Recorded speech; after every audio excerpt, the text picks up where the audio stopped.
राक्षसों से मैं लोहा लूंगा प्रभु। हनुमान जी हाथ जोड़कर बोले, आप तो बस अपने इस तुच्छ सेवक को ये आज्ञा दें कि इस मायावी को सदा के लिए मिटा दूं। और फिर हनुमान ने उन्हें अहिरावण की बलि की योजना बताई और कहा कि आप लोगों को कुल देवी के मंदिर में ले जा रहे हैं।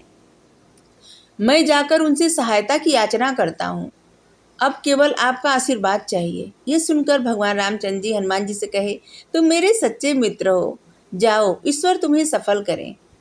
एक बार फिर हनुमान मक्खी का रूप धर करके उड़कर कुलदेवी के मंदिर में पहुंचे और हाथ जोड़कर विनती की, हे कुलदेवी, मैं आपको नमन करता हूँ। हे माता, मैं राम और लक्ष्मण का सेवक हनुमान हूँ। नीच अहिरावण राम और लक्ष्मण के आपके सम्मुख बलि देने के लिए लाया है। हे माता, क्या आपने उसे ऐसा करने की आज्ञा प्रदान की है? तभी देवी की प्रतिमा के मुंह से शब्द निकले, नहीं नहीं हनुमान, मैंने उसे किसी के बलि देने का आदेश नहीं दिया है। किंतु हे माता, अहिरावण आपका भक्त है, क्या आप उसकी सहायता करेंगी? यदि करेंगी तो।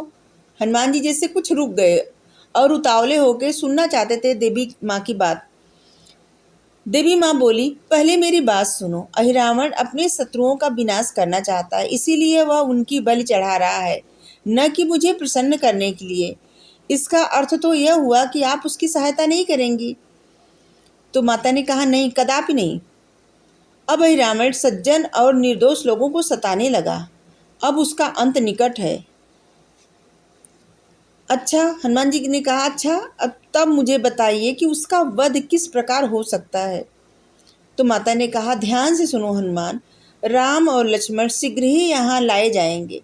तुम अदृश्य होकर उनके साथ आना। और फिर देवी ने हनुमान जी से सब कुछ बता दिया और हनुमान जी का मार्गदर्शन किया। हनुमान जी ने कुलदेवी का आभार प्रकट किया और फिर मक्खी बन करके कारागार में पहुंच गए। उन्होंने श्री राम से कहा, हे प्रभु, देवी बहुत कृपालु हैं, उन्होंने बड़ी अनूठी योजना मुझे सुनाई है। अब झटपट वह योजना मुझे समझा दो, क्योंकि समय बहुत कम है। भगवान रामचंद्र ने कहा। इस पर हनुमान ने कहा, हनुमान जी ने राम जी को सारी योजना समझा दी। और कुछ ही देर बाद बंदी गृह के बाहर अहिरावण की आवाज़ सुनाई दी और वह अपने सैनिकों को कैदियों को बाहर लाने का आदेश दे रहा था। यह सुनकर हनुमान तुरंत अदृश्य हो गए। जब अहिरावण के सैनिक बंदी को की हालात में राम जी और लक्ष्मण जी को देवी के मंदिर ले जा रहा था, तो हनुमान जी अदृश्य अवस्था में उनके साथ चल पड़े।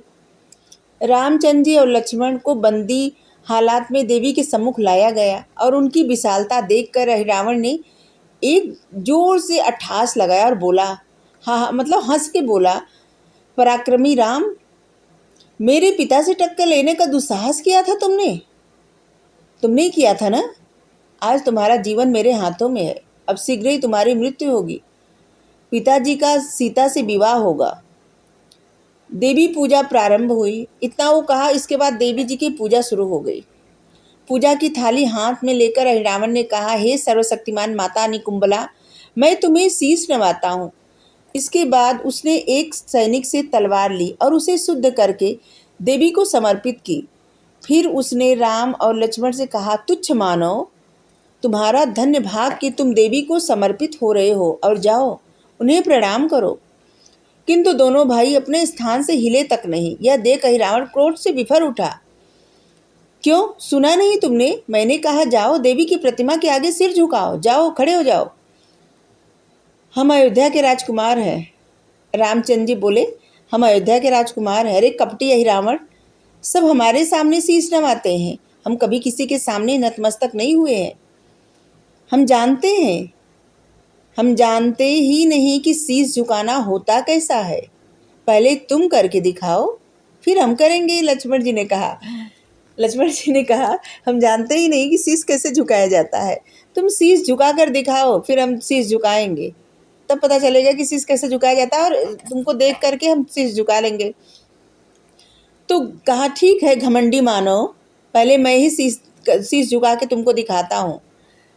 और वो देवी के सामने सिर झुका दिया। हनुमान जी ने तो जैसे इसी अवसर की तलाश में थे और वो तुरंत असली रूप में आ गए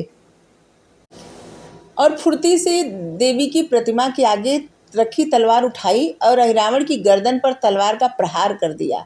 वार इतना करारा था कि तुरंत ही अहिरावण का सिर कटकर नीचे जा गिरा। उसे चीखने तक का मौका न मिला। हनुमान ने उसी तलवार से राम और लक्ष्मण जी की जंजीरें काट डाली।